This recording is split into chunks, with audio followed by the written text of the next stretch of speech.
Another weekend on storm watch. Heavy downpours swept through several cities across our county, flooding streets, damaging homes, and creating road hazards. Good evening and thank you for joining us. I'm Kirsten Holmes. Right now, the first wave of this Easter weekend storm is moving through the county, but another wave is expected to hit San Diego tonight. A flood warning is in effect for the San Diego River, including Fashion Valley, until tomorrow evening. Meanwhile, today's system dumped more than an inch of rain in communities all across our area. CBS 8's Esmeralda Perez is joining us live from Kearney Mesa, where the city had to shut down a road because of all of this weather. Esmeralda, tell us more. Yeah, so let me just show you just how much water accumulated here along Arrow Drive. As you can see, just a couple hours ago, this road was not passable, but as you can see now, cars are able to drive by. Now, this storm made some streets turn to rivers and intersections look like lakes. Heavy rain hit San Diego, knocking over trash cans, submerging streets, and making it difficult for drivers to see. Take a look at what it was like on the 163 freeway. At one point, the downpours were so intense, it blurred the road ahead. We saw cars turning around at some of the intersections down this way. Here in Mission Beach along Ventura Place, you could see the amount of water that accumulated, causing this intersection to flood.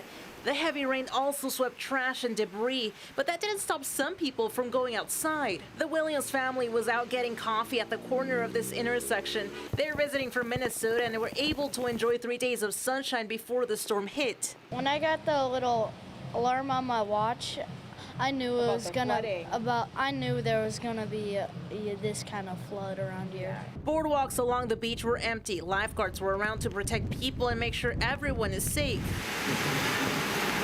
The weather also brought slow business for Kojak's, a local restaurant by Belmont Park. Today, no business. I wasn't going to open, but I said, well, let's just open the door and see what happens. In South Park, construction workers were repairing a roof but left it exposed with only foam board. When the rain came, water entered the building and one roof collapsed. It left about 16 people living in this apartment complex displaced. This is a bad situation. It's only going to get worse. Here in Mission Valley, you can see how fast that water is traveling through the road. It's an area that's prone to flooding during storms. Debris filled the water surrounding the Embarcadero. You can see tiny pieces floating on the surface. On a sunny day, this boardwalk would be filled with people walking by, but not during a storm. They don't get much rain in San Diego, so maybe it's a little daunting for some people. Although this isn't the type of weather some people visiting here were expecting, they are making the best out of it, like this family who was in town for a wedding and decided to check out the Maritime Museum. We love the rain. We're having fun in the puddles, driving and making the best of it with expensive umbrellas from Target. Well, back out here live, I'm staying dry and it's a lot calmer from what I saw earlier today. Now, I'm going to go ahead and send things over to our meteorologist, Sean Style, who has the latest with the weather forecast. Thank you, Esmeralda. Try to stay dry out there because there is more rain on the way. In fact, the National Weather Service is not messing around. Take a look at the watches, warnings, and advisories. We've got a flood warning for basically the Ocean Beach area through Mission Valley all the way out to Santee. As we just saw in Esmeralda's report there, we're seeing flooding on the San Diego River. That's where the flood warning is taking place. A flood watch across much of the county, and then high surf advisory with the strong winds and this storm approaching. The waves are huge along the coastline.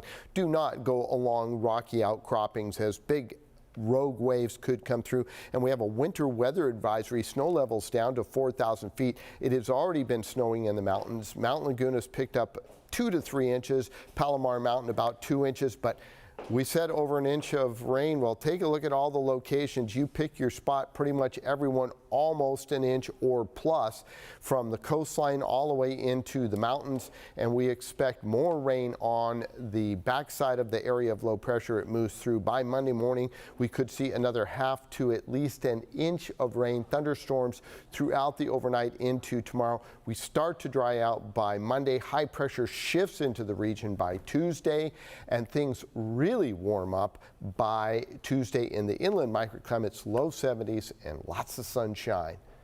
I'll have your 8-day forecast, which, believe it or not, has more rain in it. Oh, I've been listening, Sean. I believe it. Okay, so you can keep up with the latest weather conditions and alerts on the go by downloading our free CBS 8 app from Google Play or the Apple App Store. In the meantime, the roads were a dangerous place to be today. Look at this. Several crashes were reported across San Diego during this storm. There were 2 different accidents in the same spot of the 805 northbound near the 8. I-15 saw flooding in National City. Now that made for terrible driving conditions. Look at that guy just trying to figure out what was going on with this car. At least one car hydroplaned and went off the road. I've done that before. I didn't report it to police, so about how many people who did that, we don't know. First responders are also asking people to just be safe out there this weekend. Please encourage people to stay off the roads. The I-5 was flooded. Speeds are at 30 miles an hour. Please just stay home right now. Roads across the county have been closed due to flooding. The city of San Diego announced more than a dozen different closures just tonight. Today's rain comes as hundreds of families are still recovering from the January floods. San Diego County has announced the emergency lodging program for flood victims, and that is going to end on May 11th. County officials say they will provide residents with a resource packet, including services available to help them in this transition. As many as 800 households took part in this temporary program. Those households are encouraged to apply for FEMA assistance if they haven't already done so. We have a link on our website, cbs8.com, as well as all the other resources you need. Just go to our website. Again, that's cbs8.com/help.